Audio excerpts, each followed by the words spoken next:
And welcome back to my garden. I thought I'd reposition to show you another of our rather spectacular blooming trees.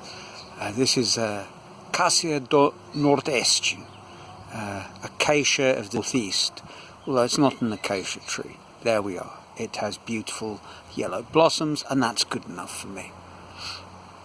I haven't quite finished reading Oliver Burkeman's 4,000 Weeks Time Management for Mortals, but it is giving me a lot of cause for thought.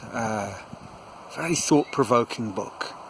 One of the ideas that is fundamental is the idea that how we view time on a fundamental level shifted enormously. Once upon a time, time was kind of just there. It was a bit like, as he puts it, the proverbial fish. You know, the one from David Foster Wallace's great commencement address. The fish swimming in the sea, and one of the fishes mentions water, and after a little pause the other says, "What's water?" And that's how we saw time. It was just something that we passed through. And actually, if you look at quite traditional old cultures, some of them have a very different way of talking or measuring time.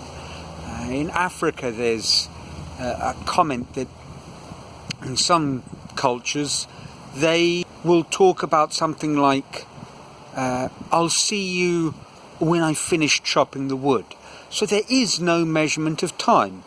There are just the activities that you're doing, and that happens in space and time.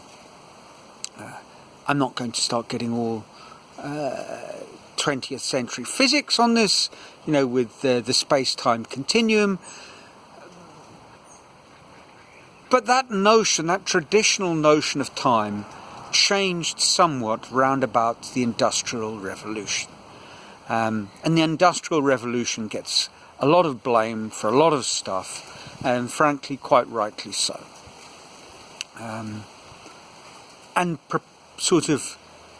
Proponents of our modern industrial, commercial, consumer world will say, but if it wasn't for all of that, how would we have these wonderful things that we have and that you're using?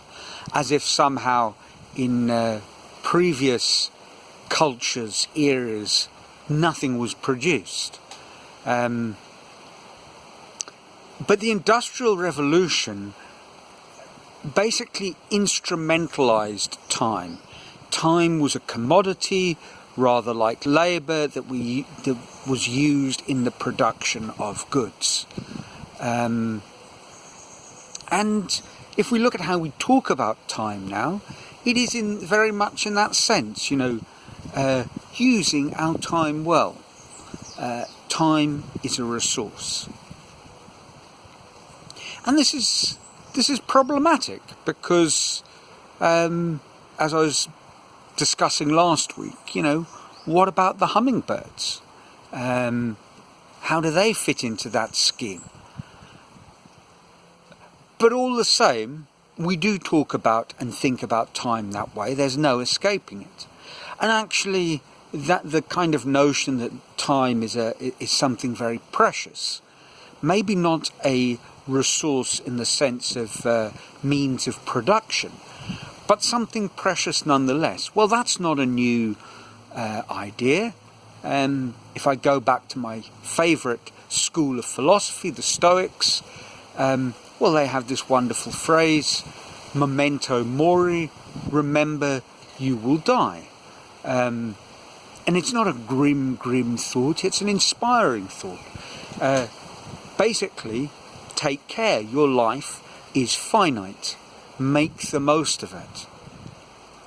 And I think that's really, that's not at odds with the hummingbirds at all that I was talking about last week, of living in the moment. we are living in the moment. That is all we have. Make the most of it. Use it well. And that sort of thinking about that reminded me of I think a Spanish short film documentary that I saw. I quite possibly, probably have mentioned it before, but it's one that really is, to me, highlights a brilliant point and well worth repeating. In this documentary, the filmmaker is talking to parents and their children, parents who are between the age, I suppose, of 50 and 80, and the children appropriately maybe in their early 20s up to also the age of more or less 50. And the filmmaker asks them these questions, what do you value most? And obviously family is right at the very top of the list. I love my mother or my father, I love my children. And then they start picking apart how the interviewees are living their lives. And I'm going to cut to the punchline. At a certain point, it's pointed out to them, in particular in the case of the elderly parents and their children, it's pointed out to them that, and I'm, as always, will have these numbers potentially very wrong, but the point will still be made, and they're wrong by a number rather than a large magnitude. So it's pointed out to the son or the daughter that in the remaining time, that in all probability, based on the sort of average lifespan of a modern adult, they will spend in that time somewhere in the region of 3 to 6 years just reading emails, and maybe 3 weeks, or perhaps even, depending on the case, 3 days in the company of their parents. And at that point, people start, in the film, start weeping and wailing, and so they should. And these are not exceptional life circumstances, and I'm not going to bore you with the calculations, but it kind of, when you start thinking about it, and if you do a rough calculation, spend literally minutes each week in the company of your parents, and one might equally spend 4 hours a day at work and at home processing business and personal emails. There's not an unreasonable modern scenario. But when you kind of put it graphically, starkly, that's how much time you're going to spend, years and years, dealing with these emails, and literally days with the person you perhaps love the most in the world, besides your spouse or your children.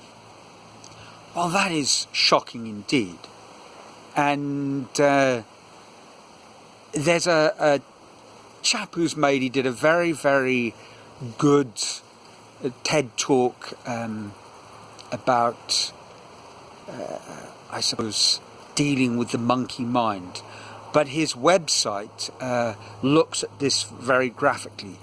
I think his name's Timothy Urban, and he does these blog posts where he kind of sums up our life in sort of, with charts where it might have, in the case of Oliver Burkeman's book, 4,000 blobs representing each of those weeks of our life, and then he kind of fills in the blobs with a colour to illustrate how we're dividing up our time. And these are And he takes this in all sorts of different directions, but it does kind of graphically illustrate the passage of time. And I've been thinking about that and the sort of the implications of this book and the idea of a memento mori, that we do have a limited amount of time, we must use it well. But I found down, dare I say it, quite a productivity theory, time management sort of direction of quantifying things, but not to try and be more productive in a temporary sort of work-related fashion, but on a much more basic level. We have 24 hours in a day if we choose to slice it up that way, and I suppose one might spend 8 hours sleeping or at rest, and in my case I might spend 4 hours doing tasks that need to be done, preparing lunch and things like that. And some of those tasks that need to be done spill over into things that give my life a real sense of meaning. My lunch, breakfast and dinner is spent with Rita, and we talk. So I don't want to suggest those tasks that need to be done are banal or trivial, but 4 hours is spent on average a day doing those sorts of things, and that leaves me with 12 hours. And how am I spending those 12 hours? And the point that I want to reach is that some of that may be out of your control. You might be doing a job, and that takes up 8 hours of your day, whether you like it or not, because you have bills to pay.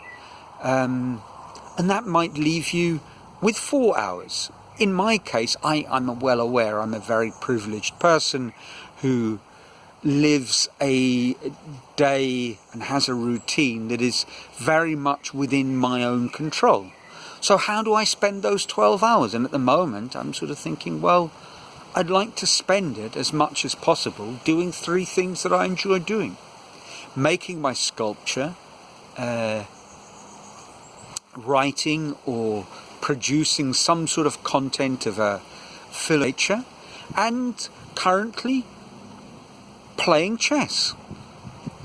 And if I can fill up those 12 hours pretty much with activities connected with those 3 things, that is a wonderful way to spend my day. And that's, I guess, the point that I've reached in terms of thinking of how I am going to choose to live my life. Now, you might be sitting there, and those 8 hours a day at work perhaps aren't the 8 hours of your choice, but they are 8 necessary hours. And then you don't get to choose how to spend those 8 hours. You do get to choose how to feel about how you're spending those 8 hours, and that's a whole nother story. But if you've tied down, it's sort of signed, sealed, delivered those 8 hours, that still leaves you with 4 more. What are you doing with those 4 hours? And I think on a very basic level, if we think about time in these very concrete terms, that's the choice we've got. We've got these 24 hours, we've got these 4,000 weeks. How are we spending them? We have some measure of control, not total control, but we need to exercise it well. This is something that I'm going to visit again and elaborate upon next week, but I'm reaching the watershed moment of 15 minutes, so I think I'll leave you there. I trust your lives are filled with joy. I trust you're safe and well. And until next week, from a sunny Brazil, ciao.